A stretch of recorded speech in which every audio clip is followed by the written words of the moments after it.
经过了1个礼拜，我们3艘各厂牌的大和号的飞行甲板的部位几乎是做完的状态。那给各位看一下，3家厂牌已经使用上了改装套件以后，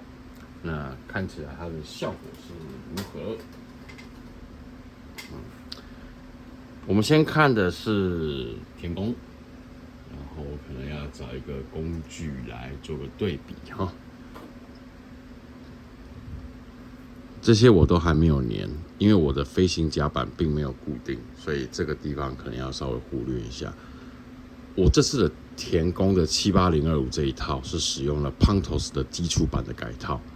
那基础版的改套呢，其实我觉得它以售价来讲，它是一个相对在 Pontos 里面算是低价的产品，因为田工本身船就贵，然后你如果再加上超改的话，价钱是其他2艘船的2倍至3倍，这样子比是以价格来讲的话，落差会差太多。好，那我们使用了基础版的话，你就看到其实它有很多地方是不准的。那栏杆的空间后面还有一大截。这个地方是没有栏杆的，不过它有附上弦外电路。那你在安装这个小艇支架的时候，放艇支架的时候，你必须要先安装里面的爬梯。你安装爬梯的时候，你必须要先安装里面的弦外电路。所以你看，我弦外电路就只有装这一节，其他都没装，为的就是这个地方。弦外电路上了，才能上爬梯，爬梯上了才能上这一个放艇区支架。好 ，OK。那后面你也看到这边，这个是田工原厂的不锈钢材质的支架。好，然后这个是防空机枪，它的下面是空的。然后再来看到上面的这个区块，大部分的零件，飞行甲板、防滑纹路、水基滑轨，这些都是不锈钢，包含这个也是不锈钢啊。那所使用的 Pontos 的黄铜件，包含了金属枪管、瞄具、座椅这些，有没有看到？不得不说，它这样配起来，我觉得是看起来还蛮精致的。好，然后周围的栏杆。然后这个96是3连装有炮盾的，这个我真的是很懒得去切跟钻，所以这边一样是用塑胶的枪管。然后它上面的这一圈的栏杆，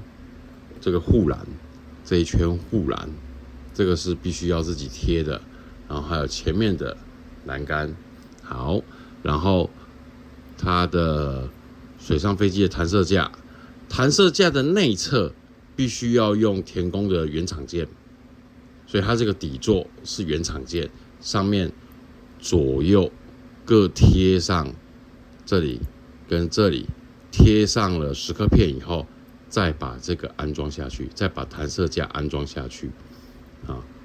好，然后旁边的栏杆、后的射击指挥所以及它的水上飞机的转盘，这一些东西的表现。那你也可以看到它防空机箱后面的舱门，这些都是要另外用蚀刻片粘上去的。这个就是田工的飞行甲板装上了 Pontos， 它所表现出来的感觉就是这个样子。好，再来我们换下一艘。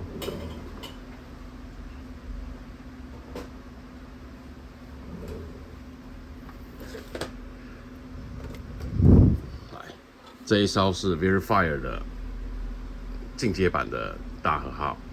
一样，旁边这个部位我也都还没有固定，跟飞行甲板都没有固定。那它没有垂下来的原因，是因为它的这个地方，这个支架比 Pontos 的还要准，因为它原厂就已经留了预留孔，所以直接插进去固定起来。所以这个地方反而我现在不用上胶，它的固定力道比较强。然后它原本就已经有弦外电路印在上面，弦外电路都是印好的，所以我不用弄弦外电路，我就可以直接装这个爬梯。那你也看到这个护栏，它的设计长度刚刚好，到后面几乎是没有缝的，这个地方是没有缝的。好，然后这边反而没有支架，这里它忘了设计支架。然后这里也是空的。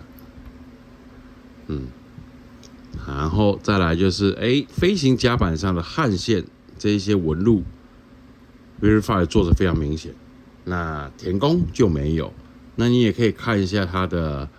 大部分的这一些挡板、防弹板这一些，都是10颗片。那进阶版的大和号它是没有什么改装在964防空机枪上的，所以就是塑胶件装上去。好，然后旁边的这一些水基滑轨，然后腰部甲板的走道都是10颗片，包含这些栅栏。那你也可以看到这里这一圈也是10颗片啊。再来就是弹射架，它的弹射架的设计跟田宫的就不太一样，它的看起来相当立体，因为它这边还有一个空隙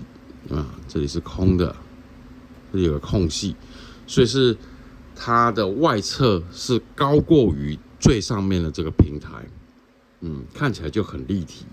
OK， 可是它里面是空的，这里面是空的，里面是什么东西都没有。豪华版的这个地方会有附3D 列印的出气筒给你，所以你就直接安装在里面，里面就看起来就有细节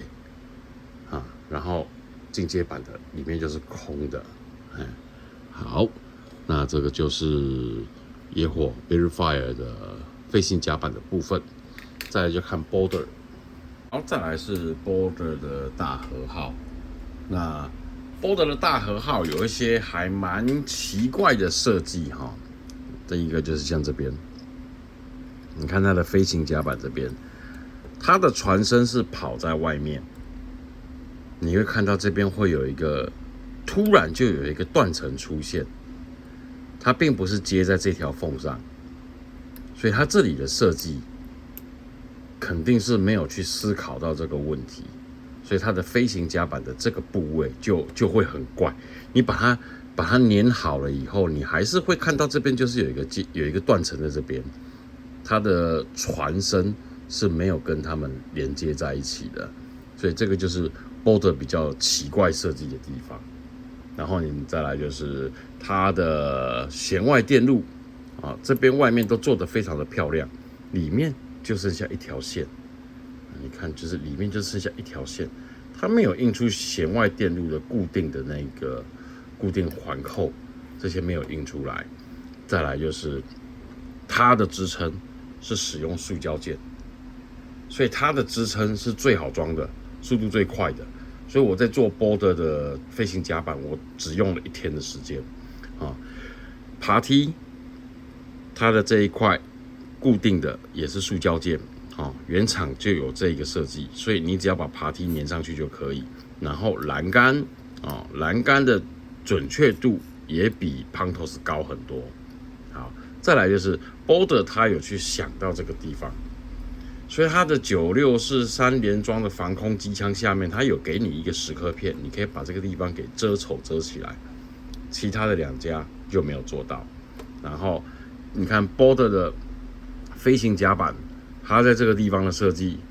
它在这边是砍进船身的，是镶进来的，所以这个地方就会有一条缝，这边就是需要补缝的地方，有没有？这里还有里面，这边就会有一条缝。这个其他家田宫也有这个设计，不过田宫的是在比较后半段，所以田宫的几乎就看不到这条缝。然后野火是完全没有这条缝，因为野火是整个飞行甲板直接盖下来，所以它没有缝隙。Boulder 就有缝隙。好，再来，你看它的弹射架弹射架它虽然整个都是塑胶件，不过它印得很细致，上面的铆钉也看得很清楚，装的时候也好装，里面还有滑轮，你会看到前面有2个滑轮，后面有1个滑轮悬空的挂在上面，在这里面，然后除气筒在里面，弹射装置在里面，所以就算是塑胶件，我觉得 Boulder 的弹射架也是做得非常的棒。好，再来就是弹杆，这些也有射击指挥所、96防空机枪、沙包，这些都是3D 列印件。96防空机枪的沙包，96防空机枪有带炮盾的这种，它上面都有护栏，都有印出来，所以你在制作的时候，你就是把3D 列印件的支撑拆掉，直接粘上去，这样就完工了。好，旁边的这个栅栏也有给你蚀刻片，舱盖它是给你设计关起来的状态，然后油布夹板的走道，这个也是蚀刻片，所以你喷完了漆以后，直接把走道的金色的部位直接刮出来就可以了。那可惜的是，它的水上飞机的滑轨没有给蚀刻片，所以它就只有纹路，所以你看起来它就好像少了什么东西。尤其是转盘这边，它就给你4个点，然后没有滑轨的痕迹，所以这一点在边境它就做的不是很好。然后你看964防空机枪，这个是3D 列印件，一样直接拆掉支撑移下来就可以粘上去。那它的卷扬机这个设计就看起来就不是很漂亮，因为里面就是看起来就是空的嘛，这么小一根在中间，那看起来边境的败笔这里，然后这里就这样子，其他的没有不好的地方，然后组装非常快，然后就密合度你需要填缝，这里需要，我是觉得应该是要从这边就直接把它切掉，船身粘好了以后，自己再补上这个三角形，让它看起来是一直线。那必须还要顾虑到栏杆，然后它栏杆的这个部位的栏杆，我觉得它的说明书是错误的，所以我这个地方就没有粘上栏杆，变成我船首的栏杆粘好之后，剩下的栏杆我才有可能去考虑是不是这边。那就大致上边境的大和号就是这样。那下一集我们就开始制作三家大和号的主炮，就是大和号最有名的大舰巨炮的巨炮。那在制作当中，边境应该是会发生非常严重的失误。那我们就下一集再见，拜拜。